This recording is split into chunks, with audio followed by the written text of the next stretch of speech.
오늘 성경 말씀은 구약 성경 스가랴 8장 1절에서 5절까지 말씀입니다. 스가랴 8장 1절에서 5절까지 구약 성경 1318쪽입니다. 만군의 여호와의 말씀이 임하여 이르시되 만군의 여호와가 이같이 말하노라. 내가 시온을 향하여 크게 질투하며 그를 위하여 크게 분노함으로 질투하노라. 여호와가 이같이 말하노라. 내가 시온에 돌아와 예루살렘 가운데에 거하리니 예루살렘은 진리의 성읍이라 일컫겠고 만군의 여호와의 산은 성산이라 일컫게 되리라. 만군의 여호와가 이같이 말하노라. 예루살렘 거리에 늙은 남자들과 늙은 여자들이 다시 앉을 것이라. 다 나이가 많음으로 저마다 손에 지팡이를 잡을 것이요 그 성읍 거리에 소년과 소녀들이 가득하여 거기에서 뛰놀리라. 2024년 이 새해 두 번째 주일을 맞이하는 우리의 마음이, 우리의 삶이 오늘 방금 불렀던 찬양대로 새 포도주를 담는 새 부대가 되시기를 주님의 이름으로 축원드립니다. 그래서 새해에는 내영이 잘됨 같이 범사가 잘 되어지는 강건한 그런 한 해가 되기를 기원합니다. 우리를 위하여 무너진 우리의 마음의 성전, 교회 사역들이 다시 회복되어지고 재건되기를 또한 바랍니다. 우리가 매주 지금 수요 예배를 통해서 읽고 있는 스가랴라고 하는 이 본문 말씀을 오늘 함께 나누었는데요. 이 스가랴는 바로 바벨론에 의해서 멸망되어졌던 다 불타버린 예루살렘 성전이 다시금 포로 생활 70년 만에 돌아온 귀한 공동체를 통하여서 다시금 회복되어지는 그런 이야기를 다루고 있는 것이 바로 스가랴서입니다. 스가랴 앞부분에 보게 되어지면은 성전 건축이 멈추어져 있습니다. 모두들 다 손을 내려놓고 있습니다. 그런 이스라엘 백성들을 향하여 하나님께서 학개와 스가랴를 통하여 다시금 성전을 건축하도록 독려하는 메시지 그리고 여러 환상들이 등장합니다. 그 하나님의 말씀 앞에 유대인들이 다시금 용기를 얻습니다. 그리고 결단하여 성전 지대를 놓고 다시금 성전을 건축하는 일에 최선을 다해 갑니다. 이러한 광경을 지켜보면서 느끼는 소회가 너무너무 깊습니다. 오늘날 교회에 처하여 있는 현 상황이 마치 스가랴 선지자가 활동했던 그 포로 귀환 시대 유대 공동체와 너무너무 비슷하기 때문입니다. 시대적인 상황, 지금 경제적인 여건들, 교회에 대한 세상적인 비판의 시선들, 그 모든 것들로 인하여서 교회를 다시 세운다라고 하는 것들에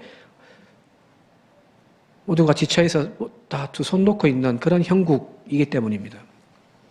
마치 쓰나미처럼 큰 파도가 교회를 삼키기 위하여 휘몰아쳐 오는데 그걸 바라보고 있는 우리는 두려움에 빠져 있고 절망에 빠져서 어찌할 바를 모르고 있는 그런 모습들입니다. 무기력합니다. 지금은 때가 아니다. 지금은 성장시대 이제 끝났다. 요즘 교인들의 믿음과 신앙 열정이 예전 같지 않다. 이런 말들이 목사들이 모이면은 들려오는 절망적인 하소연의 소리들입니다. 목사들이 믿음이 없어서 그렇습니다. 그러나 교회의 사역의 현장에서 느끼는 교인들의 무기력함, 영적인 나태함, 그래서 좀처럼 교회의 사역들이 회복되지 못하는 현실에 반영되어진 고백이기도 합니다. 그런데 문제는 지금의 우리의 모습뿐만 아니라 앞으로의 예측이 더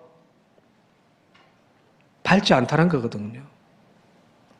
앞으로 교회의 여러 사역들이 예전처럼 회복되어지기는 어려울 거라고 하는 전망이 지배적입니다.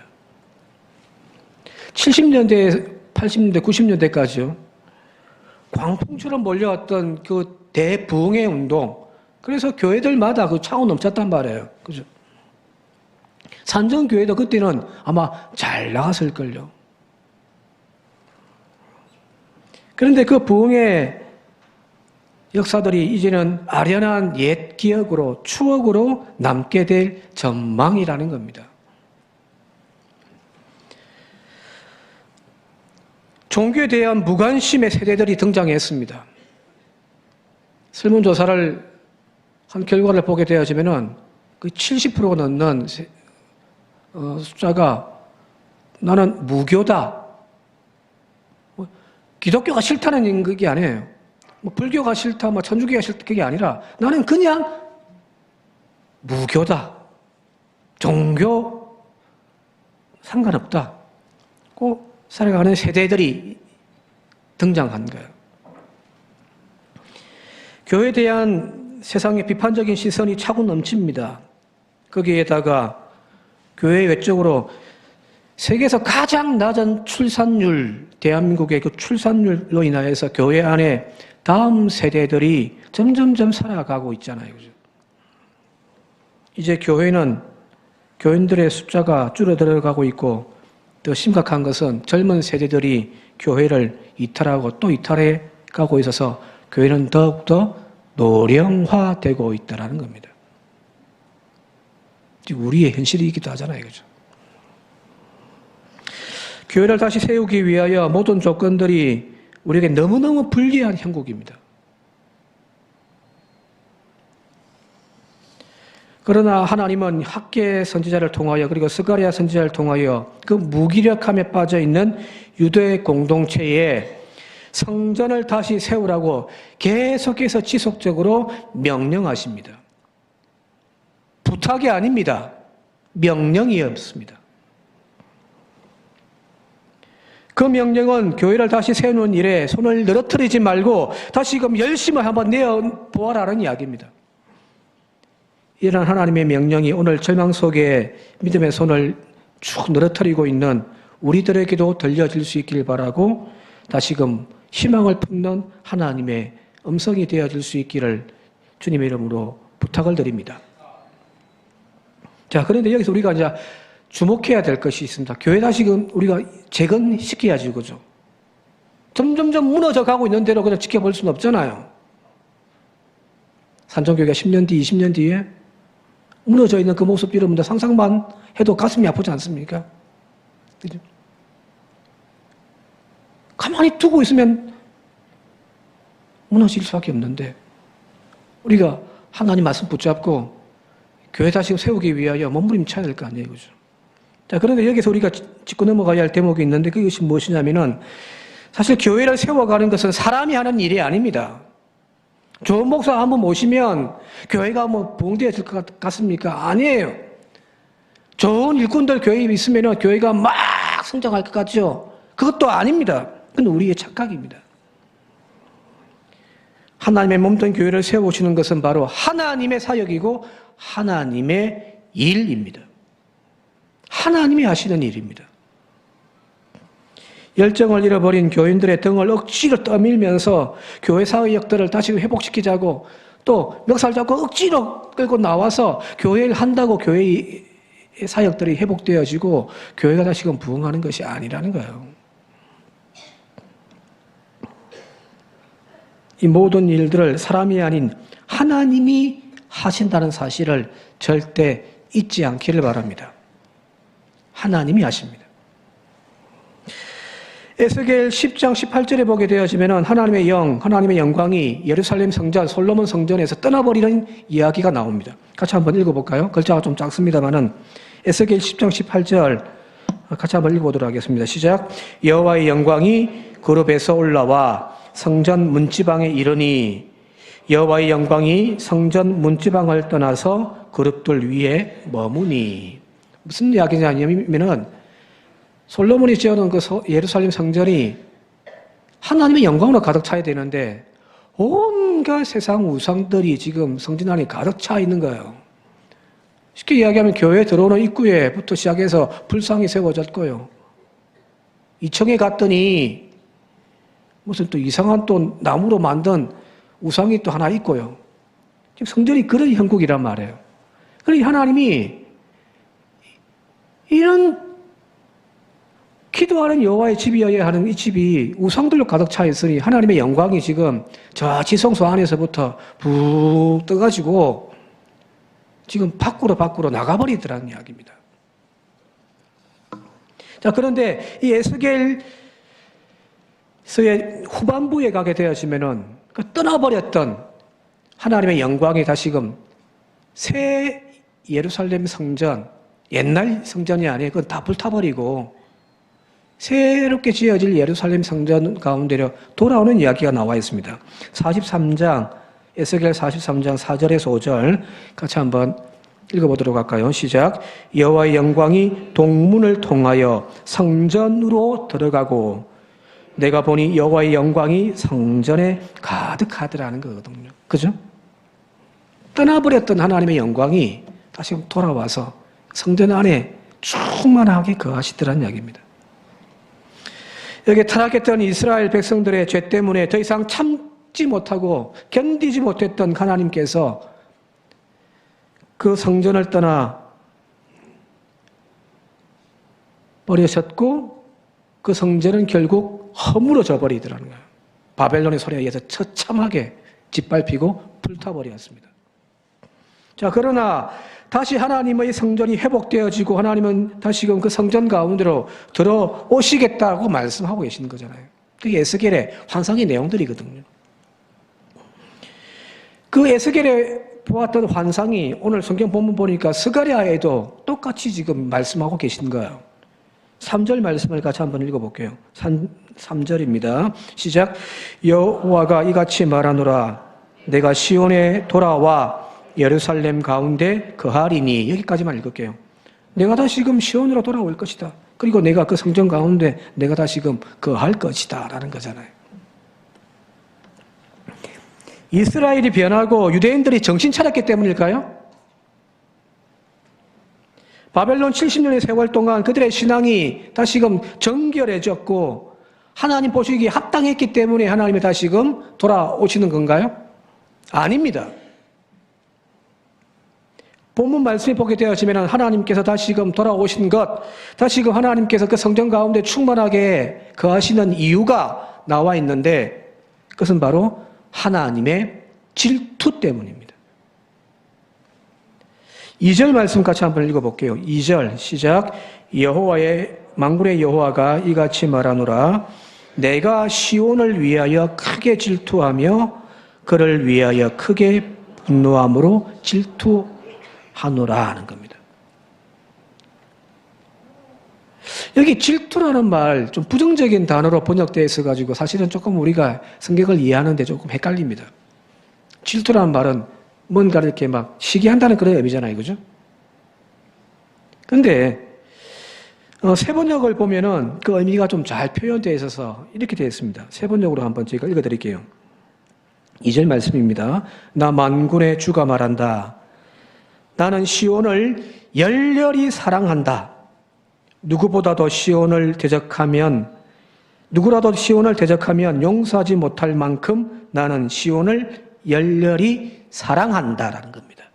이 질투라는 표현이 히브리 말에도 이 질투라는 표현이 뭐 시기, 질투 그런 의미 또 물론 있습니다만은 더 근본적으로는 어떤 사랑, 열정 그런 뜻이 더 많단 말이에요.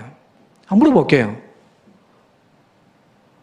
지금 창문을 열고 도로를 보니까 벤츠 한 대가 샥 지나가네요.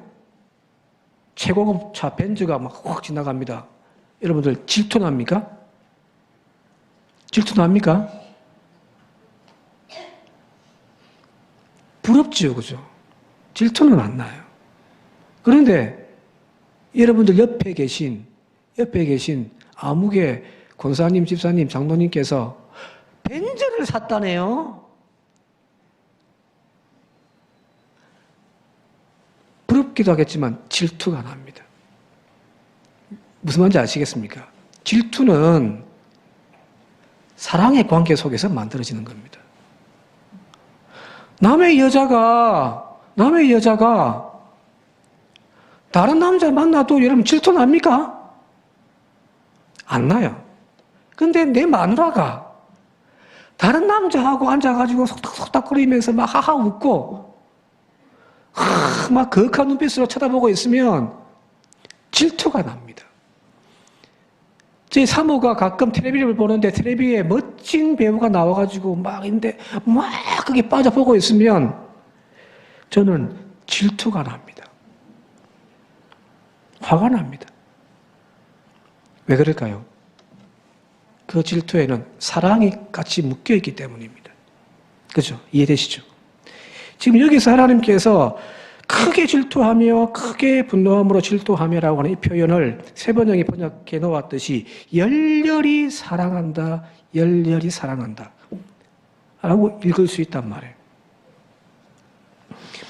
비록 더 이상 하나님의 백성이라고 할 수 없을 정도로 변질되어지고 타락한 버러지 같은 이스라엘 백성들이지만 하나님의 그 열렬한 사랑, 시온을 향한, 예루살렘을 향한 그 열렬한 뜨거운 사랑이 다시금 내가 예루살렘 성전을 새롭게 회복시키겠다라는 이야기입니다. 교회가 다시 회복되어지는 것은 물론 우리가 정결해지고 다시금 일어서려고 하는 몸부림도 절대적으로 필요한 부분도 있지만 그것만 가지고는 교회가 부흥하지 않습니다. 목포에 있는 400개가 넘는 교회들이 하나님 앞에 날마다 기도 안 하겠습니까? 목사님들이 그 교회를 부흥시키기 위하여 정말 눈물로 기도하지 않겠습니까? 애쓰지 않겠습니까? 근데 다 부흥하던가요? 부흥하던가요? 사람의 노력만 갖고 되는 것이 아니라는 거예요. 하나님께서 무너져 있고 또 허물어져 가고 있는 그 교회를 바라보면서 견디지 못하는 하나님의 거룩한 질투, 그 뜨거운 열정, 사랑이 다시금 교회를 일으켜 세우는 겁니다. 자, 여기서 이제 문제가 되는 것이 뭐냐면 하나님께서 돌아오시겠다는 거잖아요, 이거죠. 그죠? 아까 에스겔 선지자의 환상, 스가랴의 본문의 말씀 보게 되어지면 하나님이 돌아오시겠다는 거거든요. 자, 돌아온다는 말은 다르게 표현하면 하나님이 떠났다는 이야기잖아요. 그죠? 아까 에스겔 10장에 18절에 하나님의 영광이 문지방에서부터 떠올라서 그룹들 가운데 밖으로 나가버린, 그리고 나중 보면은 동편 산 쪽으로 넘어가 버리시거든요. 완전 성전에서 떠나버리신. 자, 그런데 그 표현이 오해의 소지가 조금 있죠. 왜 그러냐면 하나님이 존재하지 않는 곳이 있습니까? 이런 한번 물어볼게요. 하나님이 거하시지 않는 곳, 하나님이 존재하지 않는 곳이 있습니까? 없죠, 그죠? 우리는 그렇게 고백하잖아요. 무소 불의하신 하나님. 없는 곳이 없는 하나님, 못 이룰 것이 없는 하나님이라고 우리는 고백하잖아요, 그죠? 하나님이 떠나버렸어요. 하나님이 이제 비어버린 하나님이 없는 교회라고 우리는 이야기할 수 있습니다만은 그게 아니라는 거예요. 어떤 분이 교회를 떠나면서 우리 교회 이야기가 아닙니다. 다른 교회 이야기예요. 오해하지 마시고요. 교회를 떠나면서 뭐라고 이야기하면 이 교회는 하나님이 없다고 막. 도대체 하나님이 없는 교회가 있습니까?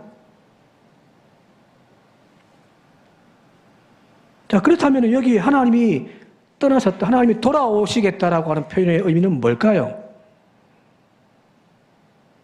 짐 나간 하나님이 다시 돌아오는 겁니까?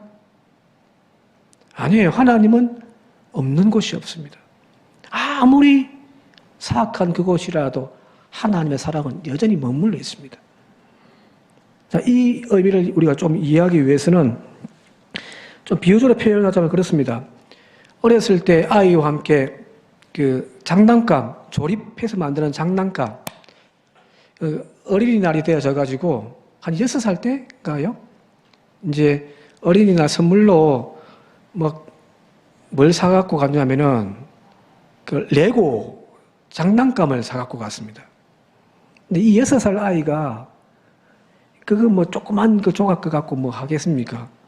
아주 그 하나의 세트로 되어 있는 아주 비싼 거였거든요. 아마도 아빠를 위해서 산 것 같아요. 아이에게는 전혀 도움이 안 되는 겁니다. 근데 이제 이걸 만들려면은 아이와 함께 앉아가지고 조각을 하나하나 붙여야 된단 말이에요. 자, 그런데 이 조각을 거기에 이제 설계도에 맞춰가지고 하나씩 조립해가지고 끼워 맞춰야 되는데, 이 아이가, 말을 안 들어요. 지끄라고, 이거는 이거하고 이렇게 합쳐야 되고, 이거는 이렇게 또 조립해야 된다라고 가르쳐 주고, 옆에 도와주는데, 필요 없다고. 지 마음대로, 지 고집대로 막 이것저것 막 끼우고 있단 말이에요. 그러면 안 된다고 막 이야기를 해도, 싫어. 내가 할 거야. 이 해버린단 말이에요. 화가 나죠. 지건 맞는데, 나를 위해서 산 건데. 그래서 그때 어떻게 했냐면은, 괜히 막 내가 도와주겠다고 하면은 자꾸만 뭐 고집대로 하니까 내 성질만 나고 안 되겠어요. 손 놓아버렸습니다. 그래, 네 마음대로 해라. 당연히 이 아이가 그 어려운 조각들을 제대로 조립할 수 있었겠습니까? 이렇게 하다가 뭐 이상한 모양 나고 안 되죠, 그죠? 전전긍긍하면서 점점 짜증이 납니다, 아이가. 그리고 마지막에 눈물을 흘리며 포기합니다. 던져버려요. 자, 이러한 아이를 바라보면서 아빠는 어떻게 할까요? 확 던져버릴까요? 흩어버릴까요? 아니요. 물론 그렇게 할 아빠도 있을런가 모르겠습니다만은 저는 그렇게 하지 않았습니다. 자, 아이를 사랑하는 아빠의 마음을 가지고 있다면 이 아빠는 이렇게 하겠습니다. 이 아이를 다시 앉혀놓고 하나씩 다시 설득하면서 이거는 이거하고 안 맞지. 색깔을 봐. 이 그림 봐봐. 이 모양하고 붙겠지. 설명하면서 아이가 할 수 없는 부분들을 아빠가 하나씩 만들어주면서 설명해가면서 결국에는 작품 하나 딱 만들어서 아이 손에 넘겨준단 말이에요. 그죠? 교회란 바로 그런 겁니다. 오늘날 우리들이 이 어린아이와 같은 모습을 살고 있지는 않은가 싶습니다. 교회뿐만 아니에요. 나의 가정, 나의 자녀, 모든 부분에서 우리는 우리 욕심대로 마음대로 하고자 합니다. 하나님 간섭 귀천해야 합니다. 내 고집대로만 하려고 한단 말이에요. 그러다가 망합니다. 이미 자식들 다 키우신 어르신들 똑같이 하시는 말씀 중에 하나가 자식들 내 마음대로 안 됩니다, 목사님. 저도 자식을 키우다 보니까 내 마음대로 안 됩니다. 잘 키울 자신이 있었거든요. 그래도 저도 이제 기도하는 목사니까 기도하면서 사랑을 잘 될 줄 알았는데 내 마음대로 안 됩니다. 막. 내 고집대로 하려고 하면 여러분들 반드시 망합니다. 여러분들에겐 그런 능력이 없습니다.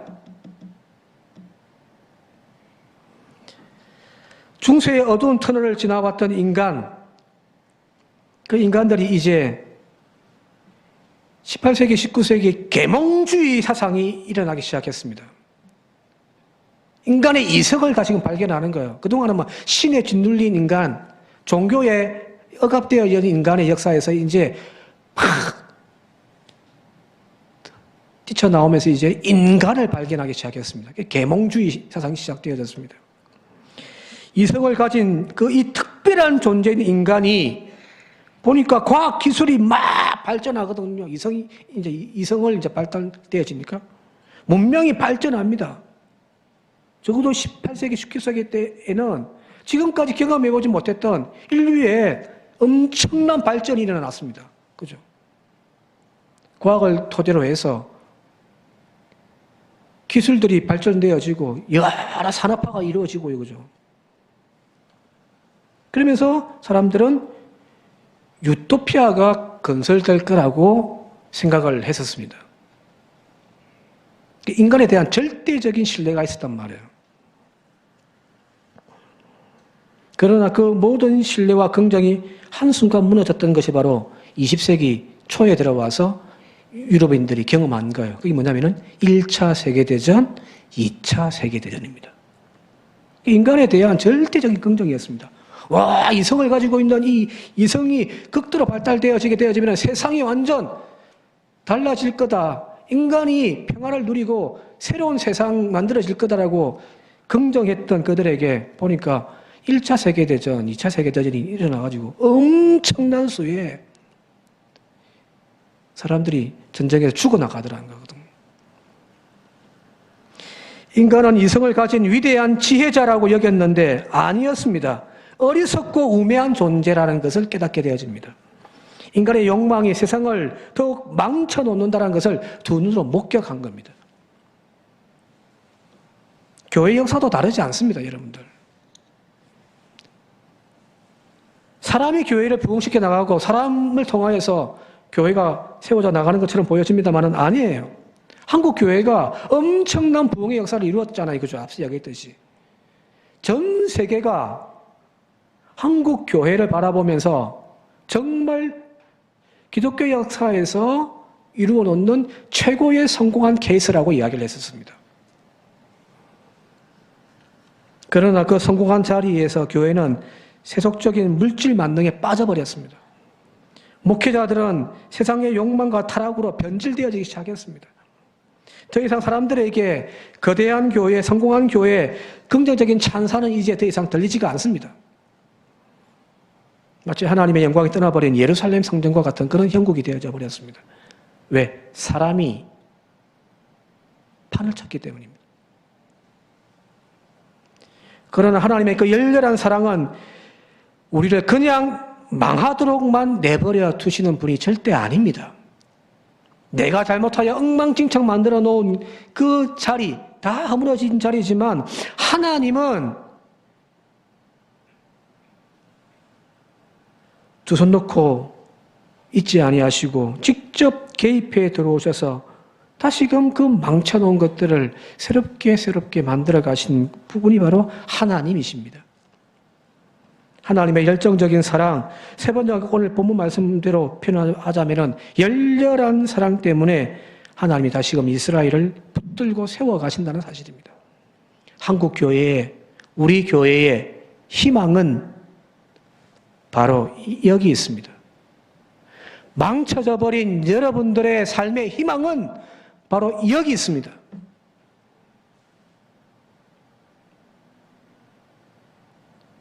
그럼 우리가 뭘 해야 될까요? 우리의 가정으로 이야기한다면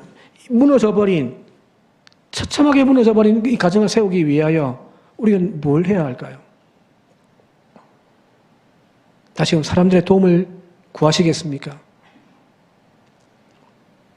아니요. 오늘도 우리의 가정을 바라보면서 다시금 함께 눈물 흘리고 계신 하나님 옷자락 붙잡아야 되는 것 아닌가요? 오늘 이처럼 망가져버린 한국 교회를 다시금 회복시키기 위하여 여기저기서 지금 고민하며 이런 답 저런 답들을 끄집어내고 있습니다만은 중요한 것은 우리를 열렬히 사랑하셔서 우리를 이렇게 세우실 하나님 바라보는 것, 그것이 오늘 우리가 해야 될 일인지 믿습니다. 오늘날 무너져가고 있는 교회의 현실 속에서 우리가 바라보아야 할 희망의 건 바로 이겁니다. 하나님의 꺼지지 않는 사랑의 불꽃입니다. 우리의 나약하고 나태한 모습으로만 보자고 한다면 희망이 없지만 하나님께서 그 성도와 그 몸된 교회를 그냥 내버려 두지 아니하신다라고 하는 오늘 이 본문 말씀을 저와 여러분들이 가슴에 품기를 주님의 이름으로 축원드립니다. 자, 계속해서 3절 말씀 같이 한번 읽어볼게요. 3절 시작. 여호와가 이같이 말하노라. 내가 시온에 돌아와 예루살렘 가운데 거하리니 예루살렘은 진리의 성읍이라 일컫겠고 만군의 여호와의 산은 성산이라 일컫게 되리라 하는 겁니다. 앞서 이야기했듯이 돌아와라는 표현은 앞서 이야기했던 대로 하나님이 떠나신 것이 아니에요. 다시금 하나님이 개입해 들어오시는 거예요. 그죠? 두 손 놓고 있다가 지켜보고 계시다가 안 되지 놈들아. 하면서 이제 하나님이 개입해 들어오시는 거예요. 자, 그런데 하나님이 그 개입해 들어오심을 통하여서 거룩한 그 예루살렘 성이 진리의 성읍이 되어지고 거룩한 성산이 되어질 것이다라고 말씀합니다. 우리 교회가 바로 그런 진리의 성읍이요 거룩한 성산이 되기를 바랍니다. 자, 그런데 문제는 하나님이 들어오기만 하면은 저절로 그렇게 되어지는 것이 아니라는 거예요. 지금 우리 교회에 하나님이 없어서 이렇습니까? 아니잖아요, 이거죠. 하나님이 개입이 들어오시고 만지시면 변화됩니다만은 그것과 함께 우리에게 필요한 것이 있는데 그것이 뭐냐면 바로 여기 진리라고 하는 단어에 거기 숨겨져 있습니다. 히브리 말로 진리라고 하는 말이 에메트입니다. 에메트. 여기 뭐 진리의 성읍이 되는데 이르 하 에메트이 됐단 말이에요. 이게 진리입니다. 그런데 이 진리 에메트라고 하는 단어에서 무엇이 나왔냐면은 여러분 잘 아시는 아멘나 나왔단 말이에요. 이게 파생되어진 겁니다. 신실함, 지속적인 그런 뜻이 에메트거든요. 하나님은 변함이 없잖아요, 이거죠. 그러니까 진리신 거거든요. 그런데 이 진리에서 아멘이나 에멜인가 그럴 거예요. 무슨 말이냐면 하나님의 말씀의 진리가 되기 위해서는 하나님이 변하지 않아야 되는 것도 중요하겠지만 거기에 대하여 아멘 하는 우리의 순종도 함께 거기에 덧붙여져야 한다는 이야기입니다. 저희 부모님 집에 가면은 자꾸 우리 집 이야기해서 죄송합니다. 다른 집 이야기하기 그래서 저희 부모님 집에 가면은 어머니 방에 아버님 방, 엄마 방 따로 있거든요. 엄마 방에는 가면은 딱 책상 위에 성경책이 딱 놓여 있고요. 하루에 30분씩 3번씩 딱 기도하시는 분입니다. 그리고 벽에 액자에 제 졸업 사진이 딱 달려 있고요. 그 옆에는 보면은 전에도 한 말씀드렸습니다만은 성구 액자가 딱 걸려 있단 말이에요. 거기에 뭐라고 적혀있냐면은 그리스도는 이 집의 주인이시요 보이지 않는 손님이시요 모든 대하에 말없이 듣는 이시라 딱 걸려 있습니다. 문 탁 열고 들어가면 정면에 탁 걸려 있습니다. 너무너무 아름답고 멋진 거죠. 말이죠. 그런데 그 액자 아래에서 오고 가는 이 두 분, 부모님의 두 분의 대화를 듣다 보면은 기가 찹니다. 이제 80이 훨씬 넘어가지고 이제 막 90이 이제 곧 다가오시는 분들인데 두 분 싸우는 거 보면요. 어찌 보면 유치하기도 하고 아직까지 신혼이다라고 싶을 정도로 막 싸웁니다. 전혀 그리스도가 주인처럼 여기지지 않는 집이죠. 그죠?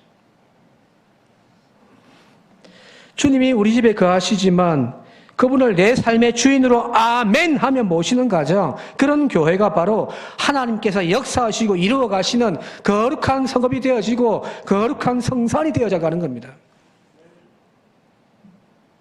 하나님만 거하면 되는 것이 아니에요. 거기에 대하여 아멘이라고 하는 그 우리의 순종, 우리의 화답이 바로 하나님의 역사를 완성해 가는 힘이 되어지는 거죠. 그죠?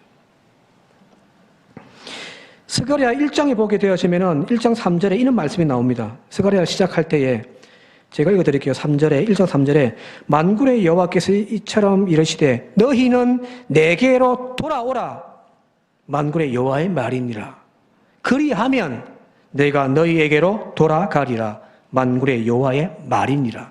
두 번 반복되어지죠. 그죠? 돌아와라. 내가 돌아가겠노라. 하나님이 돌아오시는 것, 하나님이 우리의 삶 가운데, 우리의 가정 가운데 개입해 들어오셔서 하나님이 우리의 인생을, 우리의 교회를 만지시기 위하여 우리가 해야 할 것, 먼저 하나님께 돌아가는 겁니다. 그래야 하면 분명합니다. 다 망쳐졌던 인생도, 다 망가졌던 우리의 가정도, 무너지고 미래가 보이지 않는 교회도 하나님이 다시금 세우셔서 거룩한 진리의 성읍이요 성산이 되게 만드실 줄 믿습니다. 그리하면 다음과 같은 일들이 일어납니다. 제가 읽어드릴게요. 4절 5절입니다. 만군의 여호와가 이같이 말하노라. 예루살렘 길거리에 늙은 남자들과 늙은 여자들이 다시 앉을 것이라. 다 나이가 많으므로 저마다 손에 지팡이를 잡을 것이다. 무슨 말이냐면 다 비실비실해가 퍼져 있는 것이 아니라 거리마다 곳곳마다 노인들이 막 힘이 넘쳐가지고 막. 그리고 5절 말씀에 그 성읍 거리에 소년과 소녀들이 가득하여 거기에서 뛰놀리라. 우리 삼정교회가 바로 이런 미래의 꿈을 품을 수 있는 교회가 되길 바랍니다. 노인들만 넘쳐나는 교회가 아니라 어린아이들도 넘쳐나고 다음 세대에 젊은 일꾼들이 세상으로 빠져나감이 아니라 교회로 모여나서 점점 웃음꽃이 피어나는 그런 교회 되기를 바랍니다. 6절의 마지막에 이렇게 말씀을 합니다. 만군의 여호와가 이같이 말하노라. 이 일이 그날에 남은 백성들의 눈에 기이하려니와. 에이, 그런 일이, 기적 같은 일이 될까 싶겠지만 내 눈에야 어찌 기이하겠느냐. 만군의 여호와의 말이니라. 현실에서 이루어지지 않을 것처럼 보여지는 일들조차도 하나님은 이루어 가십니다. 오늘 하나님께서 우리의 삶 가운데 오셔서 우리의 가정을, 교회를, 이 민족을 붙드실 때 그것은 더 이상 기적 같은 이야기가 아니라 우리의 현실이 되어줄 줄 믿습니다. 그런 꿈을 꾸고 또 그 꿈을 현실로 만들어가는 저와 여러분들 되시기를 주님의 이름으로 축원드립니다. 함께 기도드리겠습니다. 고마우신 아버지 하나님, 말씀을 볼 때 놀라운 축복의 말씀들이 넘쳐나는데 하나님, 그것이 왜 우리에게는 꿈처럼만 여겨집니까? 간절히 소망하옵기는 하나님이 약속하신 그 말씀, 하나님이 이루어 가실 그 일들이 오늘 우리의 삶 가운데, 가정 가운데, 일터 가운데, 또한 우리 교회 가운데 이루어지기 위하여 다시금 하나님의 열렬한 사랑이 우리를 붙잡는 은혜가 있게 하여 주시옵소서. 그 하나님이 다시금 돌아오게 하기 위하여 먼저 주님 앞에 무릎 꿇고 주님께로 돌아가는 우리의 믿음 생활이 되게 하여 주시옵소서. 예수님의 이름으로 기도드리옵나이다. 아멘.